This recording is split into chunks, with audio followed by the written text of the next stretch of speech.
I think what's always been important to me is trying to find ways to maximize my true potential, or trying to figure out the best way, the best kind of strategy to feel as though once I get to the end of my life, I've put everything out on the table, and I haven't lived a life with regrets. And, you know, that's a really big idea. And I know a lot of people talk about it a lot, but how it actually plays out in people's lives is always going to be different. I think that at least for as long as my life has gone on, I've had to really hone in on this idea and really understand, like, what does it mean. And I think there's a lot of different ways that you can apply it to your life. But if you really think about it, it's really just taking everything that you've learned and everything that you want, put it together and figure out a way that at the end of your life, when you look back and you count the days and you say, okay, this is what I did with my life. Was it meaningful? Did it have purpose? Did you feel like you actually accomplished something? And I think that if you use it as a driver, that it pushes you forward a lot more than pretty much any other litmus test. And I know a lot of people kind of talk about this type of subject where they say, they want you to work hard and they want you to grind, and, they want you to essentially join the cult of hard work and motivation and put it all out there till, there's nothing left. But I think it's kind of like, it's more important than that. It's like a little bit more of a higher level. And what I mean by that is that no matter what, all the effort that you put into something, it's always going to come back at you, and you're only going to be able to go as far forward as you allow yourself to see. And so I guess I'm just kind of making this video because I just want to kind of document where I'm at. But at the same time, I also feel as though maybe I can help someone else out going forward who's also looking at their life and trying to figure out a way to maximize their potential.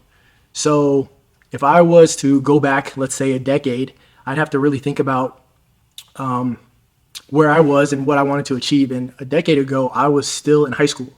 And so in high school, you're still trying to figure things out. And, like most average Americans, you kind of get the story of what everyone else is doing, and you hear stories about how people are kind of figuring things out and making it work and becoming successful. But you have to define what is success for yourself. You have to define what that means. And for a lot of people, I think it ends up being usually about the money.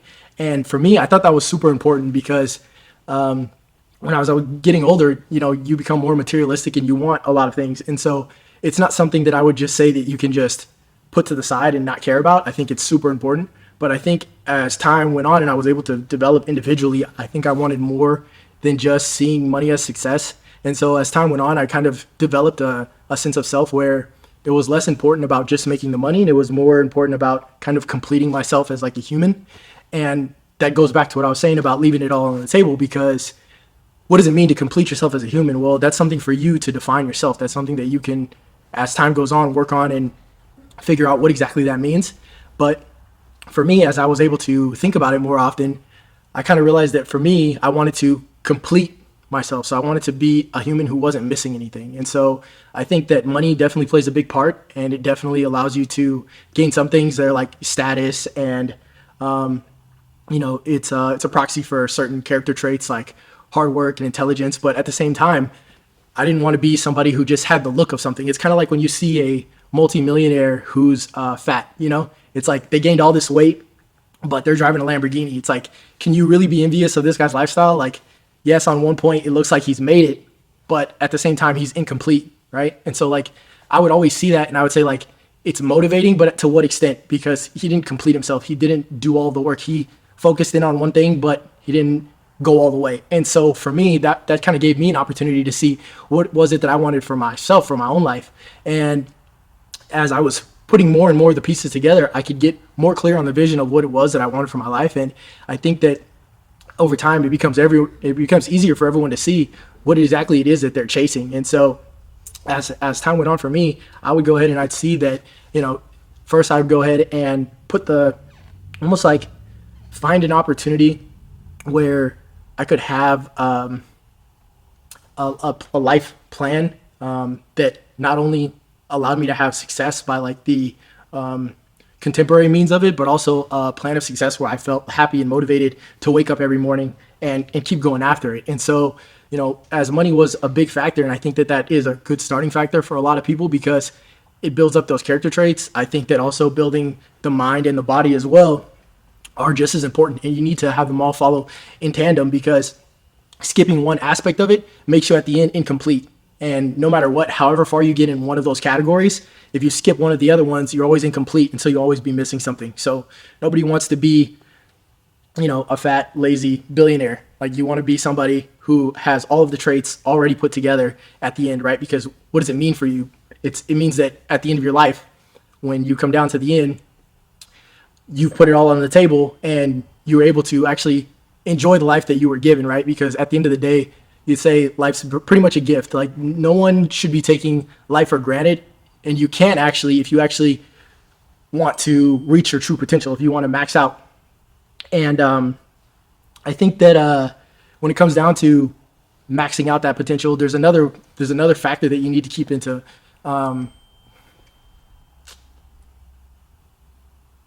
Getting blown up right now. My bad. So let's see.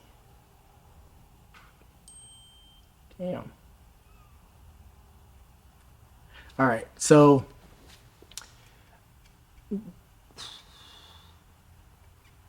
with that being said, those factors of kind of reaching your true potential, I think, while generally it's something that everyone knows and understands, it's not until you take the steps in your own journey to figure out what those are, right? And so right now, for example, I'm sitting in my own auto repair shop that I purchased about 2 years ago. And when I was originally going down that financial journey, I remember I was trying all the methods to figure out what it means to make money. I had read Rich Dad Poor Dad when I was like 13 years old. And I thought that the only way to kind of make it to the top financially was through, stocks and bonds and real estate. And for the most part, I think that all of those are great avenues for investing your money. But I think that over time, I kind of realized that the people who end up making it are the ones who kind of create their own route, and they took a risk that maybe wasn't necessarily the risk that, well, first of all, it's only a risk if it's a path that no one else is taking, right? If you're doing what everyone else is doing, it's not a risk because it's pretty obvious. Like go to school, get good grades, go off to college, try your best, and hopefully you land a good internship at a good company. That's pretty much the basics of what everyone knows. And I think that that's pretty much a path that's pretty guaranteed if you just follow it. But at the same time, because it's a guaranteed path, everyone else is taking it. And so your results aren't going to be grand. And if you want to have a life that at the end, when you look back, you feel like you left it out all on the table, then you need to take risks. And so what do those risks look like? It looks like figuring out a path that no one else is on and taking that route. And so as time went on for me, I started to think about what opportunities could I come across and what were some things that I could see myself getting into that would allow me to set myself onto a different path that no one else was taking. And I think that you have to be open to the experience of what life brings in front of you, and you have to be open to seeing opportunities, because it's only through seeing these opportunities and really understanding what each opportunity could do for you and believing that opportunities come that you're actually able to see them as opportunities, right? And so I never thought that probably 10 years ago that I'd be owning an auto repair shop today. And I'm sure that in 10 or 20 years from now, that this auto repair shop is just a step in between where I'm at and where I'm going. And I think that there's going to be more and more opportunities like that, but you won't get to see them until you get past a certain level of actually understanding where you're at in life. And so, in the end, it's always going to go back, at least for me, to trying to understand what it is that I'm trying to achieve in my life and what I need to do to get there, because I can always compare myself of where I'm at to where I'm trying to go. And bridging the gap is kind of like, that's what it means to be an entrepreneur. That's what it means to be this idea of a Renaissance man, right? So what does it mean to be a Renaissance man is, for me at least, is that somebody who took the time to become a well-rounded individual. So, if you take that person who is chasing success and they just keep looking at just finances, then to me, they can never be a well-rounded individual because they only have one aspect dialed in, right? But what about all the other aspects of human life? What about their relationships? What about their education? What about their intelligence? What about their ability to leave an impact on other people's lives? Well, first of all, no one else wants to emulate a life that they don't see themselves getting value from, or they don't see themselves wanting to have. And so if you just produce success in one of those aspects, then there's only so far that there's only such an impact that people actually want to take from you, right? And so whether you decide that you want to achieve something big or small, at the end of the day, it's always going to come back to how motivated you are for your own life, and no one can motivate you but yourself. And so there's many times when you're not going to feel motivated, and I think finding motivation is one of the hardest things. But if you go back to comparing yourself, and you want to leave yourself, like, only compare yourself to yourself. But at the same time, if you want to see how far it is that you can make it, that's going to be the most motivating reward. Like, there's nothing else in life that can really motivate you, right? Because it's all a game you made up in your head of, like, how far you want to make it. It's really up to you on what you decide, like, you want to put your value and attention to. So you could decide that it's like the most important thing for you is to become the number one Tetris player in the world. Like, that's just a decision that you made one day. And so it's the same with you leaving it all out on the table, with you reaching your max potential. Like, you just decided one day that you as a human being wanted to be the most dialed human who's ever lived. And by the time that you die and your story's written and told about, people are saying that the decisions that you made and the risks that you took, while no one understood them at the time, only someone with that characteristic, with those personal traits, could actually have achieved that. And no matter what, you are that person, because you're the only one who can come up with your ideas. You're the only one who thinks like you. You're the only one who believes what you believe. So if you put all those together, you're always going to have a unique opportunity to be the first ever to do it. You'll be either the first ever to have ever achieved something like you've achieved, or you'll be the first ever to ever live the life that you've lived. Either way, in all of history, you'll be the only one to have ever done it, right? And so I think that getting all that information going on, I kind of was able to figure out what was important to me young, and then I just took all that energy and I just never let it go. Because what I used to do is I would write things down as I would learn, and I think as time went on, as what I've seen is that as we get older and we become older and older people, I want to say like adults, but I mean, you're an adult after 18, but not everyone acts like it, right? And so the idea is that everyone keeps moving forward, but who holds on to those dreams, And I think that for most people, as time goes on, like, life just kind of beats you down, and you don't want to keep pressing forward because you've taken so many rejections, you've taken so many losses, and it's hard to come back from something that for most of the time, it's not really anything that you feel like you can see yourself climbing out of. And I think that happens to a lot of people, but it's not until you're able to stack these small wins that you just, over your life, they compound. And if you can stack more small wins than losses, then at some point you've created such a history log of all the things that you've accomplished that you start to believe in the bigger and bigger things that you can achieve. And I think that what ends up happening is that a lot of people, they stack wins, but they focus on the wrong things. They're not focused on the small wins that they're making along the way. They're just hoping for one giant big win that takes them from 0 to 100. And I think that's a mindset that will get you killed, because everyone kind of thinks like that. They just think like, okay, one day things are going to change. I'll just have $1 million in the bank, and all of a sudden I'll be jacked, and everything in my life will just be great. And while most people believe that, everyone knows that it's not true, right? Because if you were to go ask anyone out on the street, do you believe this is how it works? Everyone's going to say no. But if you ask them, like, based off, you look at their actions and look at the actions that they take towards their progress, they move in a way that shows that that's not actually true. They move as though they believe that one day it's all just going to work out for them. Because if they didn't believe that, then why aren't they taking action every day? Why aren't they paying attention to the small wins? Why don't they get more joy from the small wins? Because those small wins stacked up is what makes a difference. It's not those big, once in a lifetime opportunities. Like, a once in a lifetime opportunity comes once a year, if you're prepared for it. And I think that no matter what, it's being able to understand that and focus in on that allows you to keep moving and being agile and figuring out your way and figuring out your opportunity. And so kind of going back to, me trying to figure it out, I think that, I had to try many of the things that everyone else, when you're a young kid, you're trying to sell things, you're trying to make money any way possible. And I think that is it's a good litmus test as well for knowing if you have the ability to get to those higher levels, because from a young age, you're thinking about becoming successful or making a way for yourself without someone telling you what to do or how to do it. And I think that those are the keys to knowing if you're someone who can actually go the limit. But at the same time, it takes still a lot of trial and error. And so just because you don't see success fast, and I would say that probably for me, my trajectory is probably on one of the faster scales, because, in my 20s, I'm running a multi-million-dollar company, and I wouldn't say that is something that is average for most people, but it doesn't necessarily mean that that's as far as I can go, right? Because at the end of the day, the more information that I'm able to gather, the farther I am able to go. So it's like wherever I'm at now, I just say, well, I'm here early, so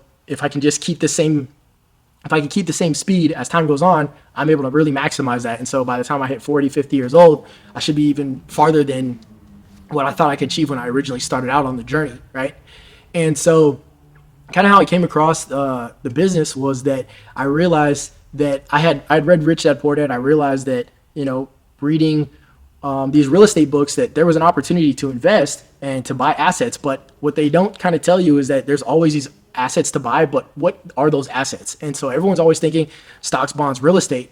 But there's like a third asset. There's a fourth asset. There's another asset class that no one's talking about. And it's a great opportunity for young people, I'd say, but really people of any age to get into the business, because there's a whole generation of people who are looking to retire, who have these businesses for sale, and they don't have any succession plan. There's no one for them to give these businesses to. So what can they do?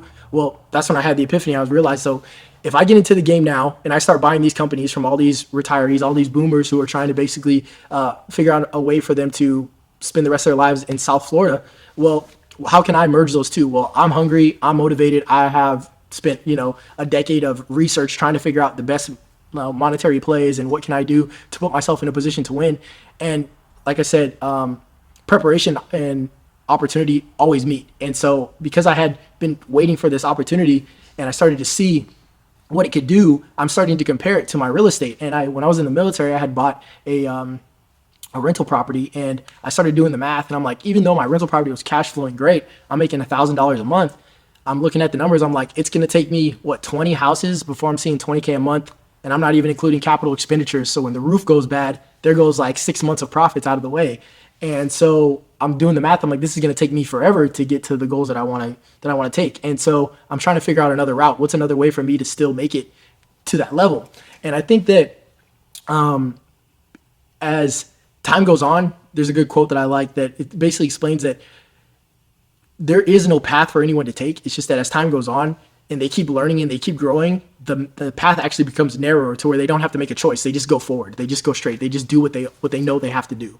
And I think that that's in life probably the most accurate quote that I've come across, that actually it explains the situation of how people succeed. It's just that you learn so much and you grow and you meet people and you experience things along the way where you keep not knowing your path, and then one day it's just right in front of you. It's like it's clear as day. You just go forward because you can't go left, you can't go right anymore. All those options are basically don't exist for you anymore because you know too much or you've learned too many things. So there's only one way forward, and that way forward is the path, right? And so I had spent the decade trying to figure out different opportunities in different ways, and I had finally decided just to go all in on business acquisition. And so, that just meant spending time trying to find a company to purchase for the right price and get in there and get my hands dirty. And I think that this is I'm glad for everything that happened through the journey of trying to buy the business, because a lot of lessons which need to be learned, but you can't get them from just reading books, are the lessons that I gained within just the first 12 months of running a company. And so now I have those lessons in my back pocket, and I can use them to go duplicate the process. And if I'm going back to using this idea of becoming someone who left it all out on the table and made sure that they reach their max potential, this opportunity here that I've come across is really just opening the doors up for something bigger. And I think that could be really the same for anybody, because as you get started in things, it's not until you get started that the opportunities come. And it's crazy to me how many times I've seen that to be true in my life, is that once you actually get started and you start going in the right direction, all of a sudden, all these opportunities that you didn't have before just start to appear out of thin air. And it's like you almost have too many opportunities. You have too many steps to take. And that's always because if you do nothing, then nothing comes. But the second you start to take action, then the ability to see, right, things that you weren't able to see before become way more clear. And so I think that, this is just the beginning for where I'm trying to head, because I think that it's going to be super important that I set myself up in a way where I have, in the beginning, there's a point in everybody's life where they need to at least build some stability. And that's usually what happens to people, is that they need to find the stability in life first. So everyone's number is going to be different. But at the end of the day, everyone has some stability number. Some people, they need to be making 70 grand a year. Some people, they need to be making $1 million a year. Whatever number that is for you to feel stable, that's the number that you need to reach. But then once you get there, then you need to start expanding into bigger things. And I think that it's always going to come back to you focusing on what is it going to take to become someone who's reached their max potential, right? And so if you're just chasing the money, like I said, and you're not figuring out all the aspects of your life which make you whole, then you're missing a large piece of that max potential. And so what I've kind of come to the conclusion is that the best way forward is to, there's that debate that everyone always has in life where they say, should I chase my passion or should I chase the finances, and then kind of mix it. And I think that for me, and everyone's different. Some people, they're going to tell you the success story of how they chased their passion and that they made it, and how they went for something which was just a high paying job and they realized that it was, life draining and they didn't get anything out of it, and they should have just started with chasing their passion in the beginning. And then you'll also hear on the other side people who say that they didn't chase their passion, they chased the finances and they chased the success, and they ended up becoming passionate about whatever project they were working on, whether they didn't even though they never cared about it in the beginning. And I think for the most part, those are both true. But for me is that I think that there was just so much things in the beginning that I had to think about. There were so many opportunities. Everyone always asks you, like, what do you want to do when you get older? What do you want to be when you grow up? And I kind of never liked that question, because I thought that life is short and you only get one, so why not be and do as many things as possible? And so I just work backwards from there. So if I'm working backwards from there, what gives me the opportunity to allow myself to chase as many avenues and directions as possible and try as many things so where my life feels complete all the way up until the end? And I think that my conclusion was, if I'm able to set myself up with a base, with a solid income, right? And then as well as I work on those other aspects, like I work on my mind, I learn philosophy, I learn different languages, I work on my body, work on my fitness, I build a network of not just high income individuals, but also people with high character. And I put those people in my life. As time progresses, those all just compound on me as the individual. And I just keep pushing myself forward towards that max potential version of Raven, right? And so all these things start to become more clear over time. The more time you spend doing it. And so, like I said, I had realized at a young age too, that it wasn't really about me picking one thing, but really me setting myself up in a way that I can do everything. And so I think that for most people, the path that I took is a solid path to take, because what I did is I graduated high school, I went to the military, I saved up my money, I used the money, I bought some real estate, I used the real estate, and then I bought a business. And then now I'm going to use the money from the business to buy more companies. But that's just kind of level one, right? So level one of the blueprint. But what does level two look like? Well, level two looks like I built up a nest egg, I'm safe and secure, and I'm making a great amount of money. But now it's about going, and now I can go chase all those passions, right? Because when I originally started, I wanted to be more in the arts, more music, more fashion. Like those are things that motivated me when I was younger. But I decided to kind of divert the route for a little bit, because I knew that I could build up something in the financial space where I'm set and I'm secure, and I don't have to worry about figuring out where my next paycheck's going to come from, because I built up that skill set, right? And so, whether or not I was wrong on that, only time will tell. But I do know that as far as where I'm at, I feel pretty confident that it's not going to take me much more time before I'm able to get to where anything that I want to do, either as a hobby or just a creative endeavor, it's not going to take a massive amount of effort for me to get something like that started, because I built up the network, I built up the funds. So when I want to do it, I just make a couple phone calls and I get after it. And something that would have taken me years to build is now something that can be created overnight, because I built up that base. And I think that for most people, if they were going to want to kind of take in that lesson, I think that that's something that almost everyone can adopt, is to figure out a way that is going to set you up in the beginning as big as possible. And then after that, once you're safe and secure, then you can go after something big, right? And while not every opportunity is going to work out like that, there is going to be opportunities for you to seize, especially if you were to, for example, follow what I did. There's so many businesses out there that can be bought, and they're up for sale, and there's someone who needs to be able to take over, that it could allow for a whole new generation of people my age to get into the business for something that's already a well-oiled machine, and we just come in and we add some technology, add some energy, and come up with some new ideas, and we just make it a little bit better. And you don't have to reinvent the wheel, you don't have to start from zero. And so that can basically expedite the process, because at the end of the day, it's always going to come down to moving with speed seeing how far you can get without wasting too much time, because since your time is limited, it is really about how fast you can move.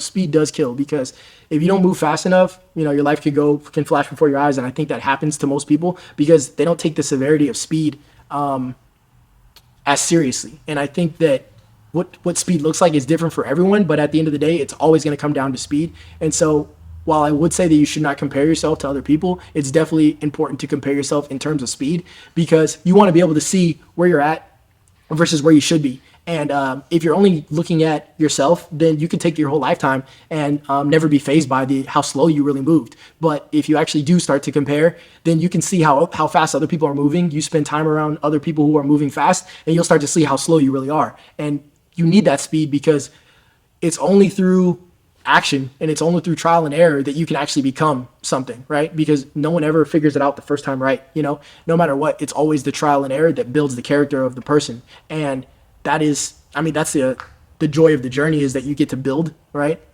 But at the end of the day, it's always going to come down to what it is that you're motivated by, and what it is that you feel as though is important for you. And so for the most part, there's a lot of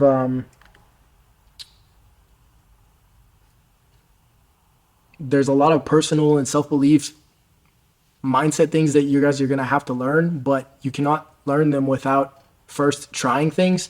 And the more things that you try, the faster you learn, right? And so all of this speed and potential and opportunity is really just one piece of the pie. Whereas if you're not focused on the pie as a whole, then you miss more than you take in. And so if you were to find your own route, that's definitely a viable option. But if you were to study other people who've made it there faster than you, that's probably the better option. And at the end of the day, that's exactly what I did. I realized that I could either go around trying to start some new business project and build it off the ground and make all this money and figure out some new way that no one's ever done before. Or instead of trying to reinvent the wheel, I could just figure out what other people who were ahead of me were doing and copy their exact strategy and just make it my own. And so that's what I did. I studied, the people at the top. I looked at the best investors. I looked at the best, the people who handled their finances the best. And I said, how can I take these ideas and apply them to my life? What can I do to make these ideas comparable to me? And so once I was able to do that, I saw it was pretty clear. Hey, you know what? It looks like everyone's out there they're buying assets and, they're decreasing their liabilities. Now, what those assets look like, it's different for everybody. But if you were to ask me, I'm going to say, go buy a company, because you get to stretch your money the farthest, and you want to get your opportunity to have the most bang for your buck, if you will, because at the end of the day, it's always going to come back down to time, right? Because you can either take your $10,000 and turn it into $10,000. You could take your $10,000 and turn it into $100,000. And so it's not just that what's the better opportunity, but it's about moving with speed, because the slower that you move, the less action that you can take, or the less opportunities that you'll get along the way. But the faster you can move, there's almost like in science, they always talk about terminal velocity, but it's the same in finance. Like once you hit that terminal velocity, you kind of break through a certain level where now all the doors open up for you. It's kind of like when you see famous people where they started off doing one thing, like they were acting or they were making music, and then all of a sudden now they're doing everything. Like they have their own clothing brand and they have their own shoes, and they've got houses in different area codes and all these things. It's like, how are they able to achieve so much in such a short lifetime? It's like, well, they broke through that terminal velocity. They hit it, they made it through, and now what is it?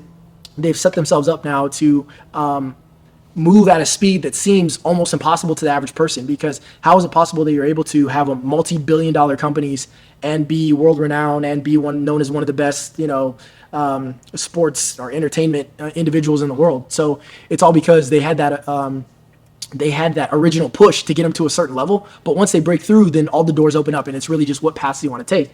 But I guarantee you that they're moving with speed, right? Because someone who's the best basketball player in the world, they can't wait till they're 40 to start learning how to hoop, right? You got to do it from a young age. So by the time they're 13 or 14 years old, they're already showing themselves to be, set apart from everyone else. And by the time they're 18, 19, about to go into college, it looks like there's a pretty good guarantee that they might be making it to the league or they won't. And if that's not a good example of what speed looks like, then, I don't know what is, because it's always going to come down to effort. And what's great about with finances in becoming monetarily successful, just in that one aspect, is that there's no there's no limit on that. There's no age limit. You can spend the rest of your life trying to study and learn, and there's always opportunity to grow and get better. But it's still something that you do want to move with some speed on, because you don't want a majority of your life to go by and you feel as though you've left anything out on the table, or you feel as though there was something that you wanted to accomplish and you didn't get that opportunity. You don't want to have to look back and say, well, I regret this and I regret that, and the reasons why are because of these few things. There's in life, there's so many opportunities for regret, but there's also so many opportunities to be grateful, and also opportunities to achieve. And I think that being open to looking for those opportunities and taking action on as much as you can is what's going to set you apart from everyone else, because everyone lives basically the same life. There's really no difference between the mediocre and the greats, except for the decisions that they made along the way, the beliefs that they had, and their opportunity. But again, that opportunity is something that you can create for yourself by studying people who are ahead of you and putting yourself in a position to be around the people who are moving in the same direction as you. And whether you are able to find those now or later, it's just as important to build that network up and that team. But at the same time, it's always still going to come down to the amount of effort that you put into it, because everyone always talks about finding a mentor. Everyone talks about finding someone to teach you something that you know. Well, I'll give you straight up advice. Like, I've never had a mentor. No one's ever really taught me anything about money. Now, have people along the way given me great tips and advice? Yeah, but I would never have called them a mentor. They never really took me under their wing. But what I realized is over time is that everyone's waiting for a free handout. Everyone's waiting for some mentor to just show up and say, hey, I'm going to teach you everything there is to know about money and finance, and you're going to, be taken under my wing, and I'm going to take you to the top, and in 2 years, you'll be just like me. And honestly, that doesn't happen ever. Like, unless you live across the street from a multimillionaire and he takes you under his wing, as his mentor, it's not going to happen. So what does that really look like in actuality? Well, as someone who's been in the finance game for a while and trying to figure out all the plays and figure out what it takes to actually make money and become successful, I'd say that when it comes down to the mentor aspect, it's really just getting started in something, putting yourself in a group of people who are doing the same thing, and then paying people for the right information. Like, that's it right there. Like, there is no mentor. Like, forget it. Stop looking. Stop wasting your time. If it happens, like, by chance, great. Make the opportunity. But, like, don't waste any more of your time trying to get a free handout. The best way to do it is to just get started. And if you put yourself in those groups and you talk, and you share what it is that you're trying to achieve, other people will just be attracted to you, and they'll want to help out. And as that moves forward, you start to build more and more of a network. Before long, they're going to tell you, oh yeah, I know this guy, he charges me $10,000 an hour, but he's going to give you great advice. Great. And there you go. There's your mentor. It costs you $10,000 an hour, but if he's worth it, he's worth it. So, why are you over here trying to, work for someone for free or get a free opportunity to get the tutelage under someone else's wing, when really if you want to move with some speed, just pull the money out of your pocket, pay the guy, and boom, now you have the answers, right? Because there's only a finite number of problems in the world that need to be solved in order for you to become a millionaire. Being a millionaire is all about creating value and solving problems. The more problems you solve in your business, the better your business is. And so being able to have that mindset of understanding, yeah, I'm a business owner, but there's so many problems in my business. Well, great. Those are opportunities for you to really take the business to another level. Because think about it. If you have a problem with hiring in business, right? And that's like the crux of your whole, of your whole life. You just can't even figure out how to find good quality candidates to come in here to work for you and to just be a part of your team. You suck at hiring and nobody wants to work for you, right? So you understand that is the issue that you're having is going to stop you from scaling. Now, imagine if you come up with a system in place that allows you to hire better talent faster and cheaper than anyone else. Now, not only did you just solve a problem for your business, but you just unlocked a business skill that's going to allow you to grow faster than any of the competition. So by solving a problem for yourself, you solve a problem for the future you as well, and you solve a problem when it comes down to scale. And so that allows you to look at problems different, because it's no longer one issue is something that's going to take you out, but now you get an opportunity to make a better version of your business. And so once you go and solve that problem, right, because business is really just all about solving problems. Once you go and solve that problem, now your business is not only that much better, but it makes it that much more easier for you in the future to go and get those better candidates, right? And that's all stuff that you learn from spending time getting after it, but also spending time by spending money, right? Because like I said, there's no mentor who's just going to show up and say, hey, here's all the information you need. Like, you can go read a book, you can go watch YouTube videos. I mean, that's how I got all my education, is like YouTube University. You know, it was not through college. It wasn't through a mentor or some great online course or anything like that. It was really just me putting pieces together from what's free on the internet. And that's a great thing about being born in this age, is that everything in the internet is free, right?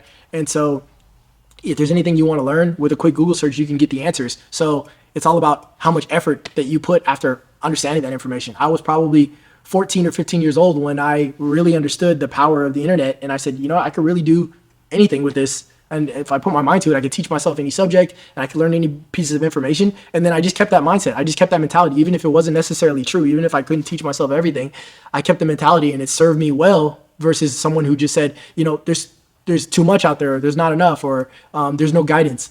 At the end of the day, you make up the path by just gaining more information, more experience, more wisdom, more knowledge. And all of those things come the more you get after it. Now, with all that being said, there's still going to be a lot of things in your way which don't make it easy. But for me, I think it's always going to be about staying positive no matter what comes your way. Because, again, you see something negative comes your way, that's an opportunity to make it better. If things don't work out for you in the beginning, you could either say, well, it didn't work out, or you could say, well, this is an opportunity to try again. And as time goes on, you get better at doing that. Just the other day, I was talking with a friend, and we were talking about, you know, all the ways that a situation we were trying to get ourselves into could go wrong. And as we were going down the list, we are like, you know what, this is probably a high chance that it won't work out. And, you know, if we ask this person that we're going to need their help, if they'll join us, they'll probably say no. And then I thought about it, and I was like, okay, well, I guess that's the end. And then the thought I had right after that was, well, you know what, actually, I think I'll just keep going, because if he says no, I'll just find someone else, and I'll just have to figure out another way around it. And a couple years ago, that mentality wouldn't have been something that I've adopted. It would have just been something that I wish I had. But after being in business and having to practice it, it's now just a part of how I think. If someone tells me no, I just think, well, that, you know, that door might have closed, but there's probably a million other ones, so it's not over for me, and I'll just keep pushing. And all these things go in to say that you need a little bit of each of these aspects in order for you to truly lock in on what it means to reach your max potential. But you can't ever get there if you don't get started. And I think for me, it was just important to get started, but it's also important to know that, you know, I'm making this video because there's people out there like me who would have benefited from this type of information, because you can either see someone who's already successful, or you see someone who's trying to make it, but, you know, someone who's like kind of on that in between where there's an opportunity for them, and they're kind of discussing where they're at and what their mentality is, are things that should be shared, because, you know, being an entrepreneur and trying to be successful in life, it weighs on you, because there's no path that's obvious. You know, no one's telling you exactly what you need to do. It's all trial and error, and you're always alone trying to figure it out.